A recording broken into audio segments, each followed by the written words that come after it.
Bharatiya Janata party के साथियों को बताना चाहता हूँ, अमानवीय व्यवहार के खिलाफ इस देश की जनता बहुत बड़ी बगावत पर उतारू होगी। ये देश चलाना इनके लिए मुश्किल हो जाएगा। यानी कि शर्म आनी चाहिए भारत सरकार को।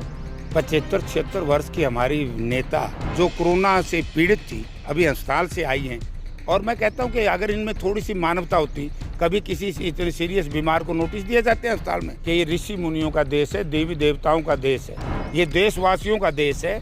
ऐसा जुल्म मत करो जिससे कि जनता बगावत पे उतारू होकर के इन लोगों को कुर्सी से खींच करके बाहर ना करे।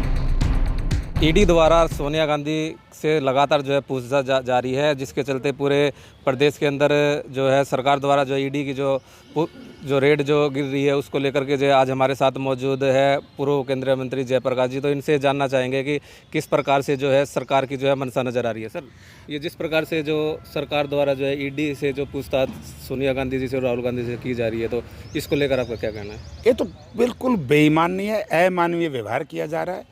यानी कि शर्म आनी चाहिए भारत सरकार को। 75-76 वर्ष की हमारी नेता जो कोरोना से पीड़ित थी, अभी अस्पताल से आई हैं, और मैं कहता हूं कि अगर इनमें थोड़ी सी मानवता होती, कभी किसी इतने सीरियस बीमार को नोटिस दिए जाते हैं अस्पताल में। सोनिया जी अस्पताल में थी, ईडी के लोग नोटिस भेज रहे हैं। ऐसी क्या आफतागी थी, ज़मीन आसमान मिल रहे थे कि नोटिस पे नोटिस, नोटिस पे नोटिस। शर्म आनी चाहिए। भारतीय जनता पार्टी के साथियों को बताना चाहता हूँ, अमानवीय व्यवहार के खिलाफ इस देश की जनता बहुत बड़ी बगावत पर उतारू होगी और ये देश चलाना इनके लिए मुश्किल हो जाएगा। क्योंकि चलो अगर कहीं कोई कमी है, समय रहते पहले कहाँ गई थी ये सरकार? 7 वर्ष से यहीं तो थी, उस वक्त ईडी कहाँ थी?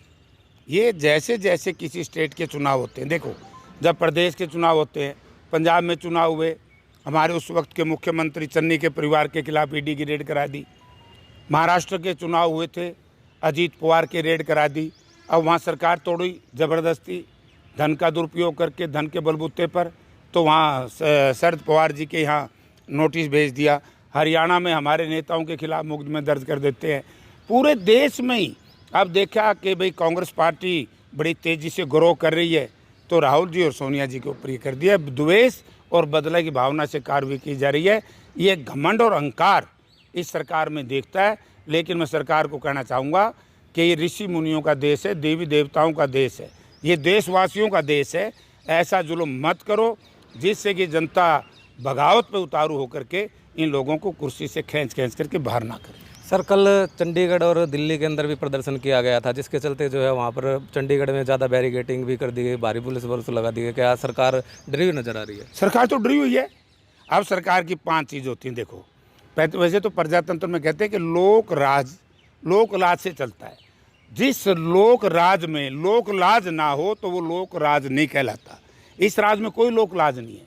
आज भ्रष्टाचार चरम सीमा पर है, आज अपराध चरम सीमा पर है, आज बेरोजगारी चरम सीमा पर है, आज जो छोटा व्यापारी है, मैं साथियों से बात कर रहा था कि छोटे व्यापारी का जीना दुर्भर, छोटे किसान का, किसानों ने तो एक काम अच्छा कर लिया, इकट्ठे होकर के कम से कम अपने संगठित होकर के सरकार को नाकों चने चबाने का काम किया।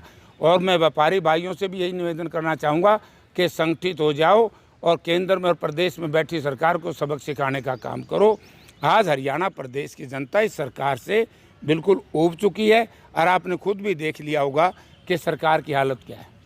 सर, एक खनन माफिया द्वारा डीएसपी की जो हत्या कर दी गई, तो इसको लेकर के आप कहते हैं? मैं इसकी घोर निंदा ही नहीं करता, मैं सरकार का संपूर्ण फेलियर कहना चाहता हूँ। और खान माफिया जब ही हैवी होता है जब प्रशासन का उसको सहयोग हो। और मैं एक बात और कहना चाहूँगा कि इसमें ले चंडीगढ़ में बैठे अधिकारी या नेता राजनेता नहीं है, इसमें पुलिस के अधिकारी भी शामिल होते हैं। अगर इसमें संपूर्ण शिकंजा खींचना है तो फिर नीचे से लेकर के ऊपर तक शिकंजा खींचो। एक पाए को आप छोड़ दोगे तो आप उसमें कामयाब नहीं होगे। क्या इसकी सीबीआई जांच भी होनी चाहिए? इसकी जांच ही सीबीआई होनी चाहिए कि कहाँ कहाँ इलीगल माइनिंग हुई 8 साल में। जो माइनिंग बंद थी उस इलाके में हमने कई वर्ष तक क्रैशर चलाए हैं।